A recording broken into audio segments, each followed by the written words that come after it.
Hi everybody, today we'll talk about how to fix or how to solve it's not working on your device on Magic Tiles 3. Do you know how to fix or how to solve the problem of it's not working on your device on Magic Tiles 3?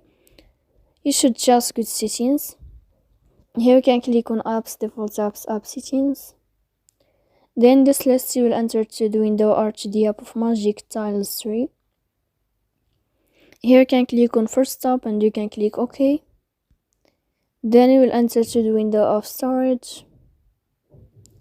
Here you can click clear cache. Don't click clear data because that can cause you errors in your app or can delete your account.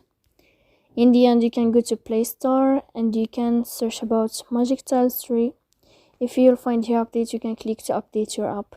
So please don't forget to support us by like and subscribe. See you next time in another video.